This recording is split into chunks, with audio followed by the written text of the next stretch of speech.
Ladies and gentleman, नमस्ते। आज के इस वीडियो में हम बात करेंगे आईएसबीएन और कॉपीराइट के बारे में कि ये दोनों क्या हैं, एक दूसरे से कैसे अलग हैं और कैसे इनको लिया जा सकता है अपनी किताब के लिए। तो चलिए एक छोटे से माइंड मैप के थ्रू आपको शेयर करता हूं। सबसे पहले हम बात करेंगे आईएसबीएन के बारे में। ISBN stands for international standard book number. ये नंबर आपके किताब की एक यूनिक आइडेंटिटी होता है इन द वर्ल्ड। ये एक 13 डिजिट का नंबर जो आपको असाइन किया जाता है Raja Ram Mohan Roy national agency of ISBN, जो कि department of higher education, ministry of HRD, government of India के अंडर आती है। ये इंडिया की सेंट्रलाइज एजेंसी है जो आईएसबीएन आपको अलॉट करती है, और ये आईएसबीएन पब्लिशर को भी अलॉट हो सकता है, ये आईएसबीएन डायरेक्टली ऑथर को भी अलॉट हो सकता है। अगर आप अपनी किताब किसी सेल्फ पब्लिशिंग हाउस या किसी ट्रेडिशनल पब्लिशिंग हाउस से प्रकाशित करा रहे हैं तो ऑटोमेटिकली आपको आईएसबीएन नंबर आपके पब्लिशर के द्वारा असाइन किया जाएगा, अलॉट किया जाएगा। लेकिन अगर आप अपना सारा काम खुद से कर रहे हैं, अगर आप चाहते हैं कि डायरेक्टली आप अप्लाई कर लें, तो आप आईएसबीएन को डायरेक्टली भी अप्लाई कर सकते हैं।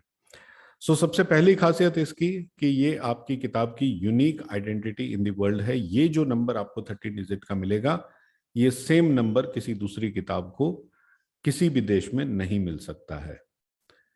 तो ये इसको आप इस तरीके से समझिए, ये एक तरीके से आपकी किताब का आधार कार्ड है। इस नंबर के अगेंस्ट जो इंफॉर्मेशन स्टोर की जाती है वो ये कि किताब किसने लिखी है, किसने प्रकाशित की है, कहाँ प्रिंट हुई है, कितने पेजेस की है, क्या इसका प्राइस है, ये सारी बिब्लियोग्राफिक इंफॉर्मेशन इस नंबर के अगेंस्ट स्टोर की जाती है। और सबसे अच्छी बात आईएसबीएन की ये है कि अपने इंडिया में ये ISBN number free of cost है। हालांकि कई देश हैं जो आईएसबीएन के लिए चार्ज करते हैं, इंक्लूडिंग अमेरिका। वहां पे भी आईएसबीएन पब्लिशर्स को, ऑथर्स को बेचे जाते हैं, लेकिन thanks to government of India यहाँ पे ISBN number free of cost allot होते हैं, पब्लिशर को भी, ऑथर को भी। और इसके लिए करना आपको क्या होता है, वेबसाइट है isbn.gov.in। ये मैं आपको क्विकली दिखा देता हूँ कि कैसी ये वेबसाइट दिखती है और क्या आपको इसके अंदर फॉर्मेलिटी करनी होती है, कैसे आप इसके अंदर रजिस्ट्रेशन करेंगे। तो ये राजा Ram Mohan Roy national agency for ISBN का होम पेज है। जब आप isbn.gov.in टाइप करेंगे तो आपको इस तरीके का पेज दिखेगा। सबसे पहला काम आपको जो करना है, न्यू एप्लीकेंट रजिस्ट्रेशन। ये मैं आपको सिर्फ उस केस में बता रहा हूं जब आप एज एन ऑथर अपना आईएसबीएन सिक्योर करना चाह रहे हैं, जब आप किसी पब्लिशर के थ्रू नहीं जा रहे हैं। अगर आप पब्लिशर के थ्रू जा रहे हैं तो आपको चिंता करने की कोई जरूरत नहीं है, सारा काम आपको ऑटोमेटिकली आपका पब्लिशर करके देगा। यहां पर अगर आप अपना डायरेक्ट रजिस्ट्रेशन करना चाह रहे हैं तो एप्लीकेशन टाइप में एज एन ऑथर सिलेक्ट कीजिए, इंडिविजुअल ऑथर सिलेक्ट कीजिए। कुछ डिटेल्स आपको डालने हैं, email ID, phone number etcetera. तो ये सारे डालने के बाद आपको अपना ईमेल वेरीफाई करना है। ईमेल वेरीफाई करने के बाद दो चीजें आप हैंडी रखिएगा, तैयार रखिएगा अपने साथ। आपके आधार कार्ड की कॉपी, स्कैन कॉपी, और आपके पैन कार्ड की स्कैन कॉपी। और ये दोनों फाइल पीडीएफ फॉर्मेट में होनी चाहिए, 100 केबी से कम होनी चाहिए। तो कंप्रेस करके इन दोनों फाइल्स को रेडी रखिएगा। ये दोनों फाइल आपको अपलोड करनी होंगी। जब आप इनको अपलोड कर देते हैं, कुछ टाइम आपको वेट करना होगा। तो जैसे ही वहां के अधिकारी अप्रूव कर देते हैं तो आप इस पोर्टल पे लॉगिन कर पाएंगे।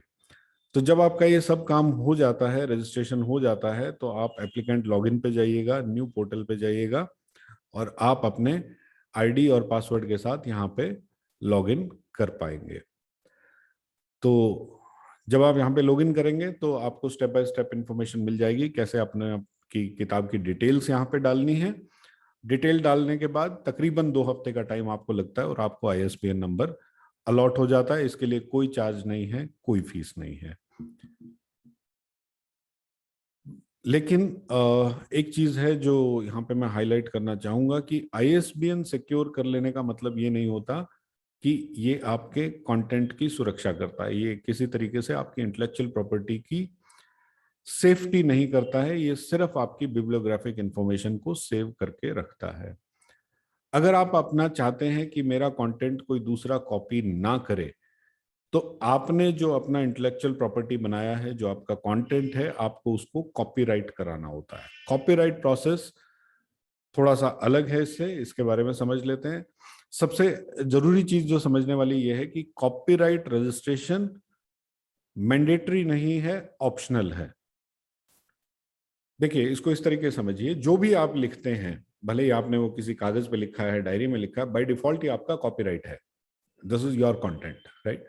लेकिन अगर कोर्ट में गवर्नमेंट के सामने इसको प्रूव करना पड़े, तो उसके लिए कॉपीराइट रजिस्ट्रेशन हमें करा के रख लेना चाहिए। तो कॉपीराइट रजिस्ट्रेशन जो है, ये आपके कंटेंट को प्रोटेक्ट करता है कि कोई दूसरा इस कंटेंट को चुराए नहीं, अपने फायदे के लिए इस्तेमाल ना करे। और इसके लिए जो गवर्नमेंट फीस है वो है 500 रुपया। एक काम को रजिस्ट्रेशन, मतलब एक किताब का रजिस्ट्रेशन अगर आप करते हैं, तो आपको 500 रुपया गवर्नमेंट फीस देनी होती है। और ये होता है कहाँ से? ये आपका copyright.gov.in, ये वेबसाइट पे मैं आपको क्विकली दिखा देता हूँ।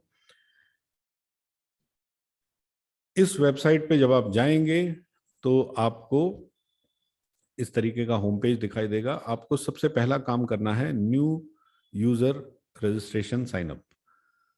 तो सबसे पहले आप अपनी डिटेल डालेंगे, नाम, address, email ID, phone number, desired user ID, password, ये सब डाल के आप अपना एक लॉगिन आईडी क्रिएट कर लेंगे। मैं आपको एक मरतबा होम पेज पे भी लेके जाता हूँ। आपको फॉर्म 14 इसके अंदर सिलेक्ट करना होता है, रजिस्ट्रेशन ऑफ कॉपीराइट फॉर्म 14। तो इसको क्लिक क्लिक करके user registration, new user registration पे आपको क्लिक करना है, राइट। जब आप ये रजिस्ट्रेशन कंप्लीट कर लेते हैं, उसके बाद आपको आपके किताब की इंफॉर्मेशन डालनी होती है। देखिए, कॉपीराइट दोनों तरीके से किया जा सकता है, किताब पब्लिश होने के पहले भी और किताब पब्लिश होने के बाद भी। ये ऑथर की अपनी चॉइस है कि वो कब इसका रजिस्ट्रेशन कराना चाहते हैं। तो अगर वो पब्लिश नहीं हुआ है, तो as a unpublished literary work जो कैटेगरी होगा, उसमें आप सिलेक्ट करेंगे। अगर आपकी किताब प्रकाशित हो चुकी है, पब्लिश हो चुकी है, तो आप उसको as a published literary work category के अंडर रजिस्टर करेंगे। अगर ये किताब प्रकाशित हो चुकी है, तो एक एनओसी आपको अपने पब्लिशर से लेना होगा। उनके एक लेटर हेड पे वो लिख के देंगे कि मुझे कोई ऑब्जेक्शन नहीं है अगर ऑथर अपना कॉपीराइट अप्लाई करता है। तो ये सारी फॉर्मेलिटी है। एक स्टेप पे जाके आपको 500 रुपया ऑनलाइन पेमेंट आपको देनी होगी, और आपके कंटेंट की सॉफ्ट कॉपी पीडीएफ फाइल आपको वहां पे अपलोड करनी होगी। और शायद जहां तक मुझे याद है, उसकी लिमिट है 5 MB। तो अगर आपकी फाइल 5 MB से ज्यादा है, तो उसको कंप्रेस करके रेडी रखिएगा। सो सिर्फ यही चीजें आपको सबमिट करनी है। 1 महीने का मैंडेटरी लॉक इन पीरियड होता है, मैंडेटरी वेटिंग पीरियड होता है। तो जब आपकी एप्लीकेशन सबमिट हो जाती है, तो 1 महीने तक आपको इंतजार करना है। और उसके बाद आपको जो ईमेल पे कंफर्मेशन आएगा, उसमें 3 चीजें आपको मिलेंगी। एक तो आपको लेटर मिलेगा अधिकारी का साइन किया हुआ कि आपका कॉपीराइट रजिस्टर हो गया है, ये आपका सर्टिफिकेट नंबर है। दूसरा, आपको सर्टिफिकेट की कॉपी, सॉफ्ट कॉपी आपके ईमेल पे आएगी। तीसरा, जो आपने कंटेंट अपलोड किया था रजिस्ट्रेशन के टाइम पे, उस कंटेंट के हर पेज पे गवर्नमेंट का स्टैंप और सिग्नेचर के साथ आपको सॉफ्ट कॉपी मिलती है। उसके कुछ दिनों के बाद, तकरीबन 1 हफ्ता या 10 दिन के बाद, वो सर्टिफिकेट बाय पोस्ट आपके घर पे भी पहुंच जाता है। जैसे ही वो सर्टिफिकेट आपके पास पहुंच गया, अब लीगली उस कंटेंट पे आपका राइट है। आप उस कॉपीराइट को, अगर कोई फिल्म बनाना चाह रहा है तो उसके लिए बेच सकते हैं। अगर कोई गलत उसका इस्तेमाल कर सकता है, तो आप दावा कर सकते हैं कि नहीं, ये कंटेंट मेरा है, ये रजिस्ट्रेशन मैंने कराया हुआ है और ये मेरा सर्टिफिकेट है। तो आई होप ये जानकारी आपके लिए इंफॉर्मेटिव रही होगी।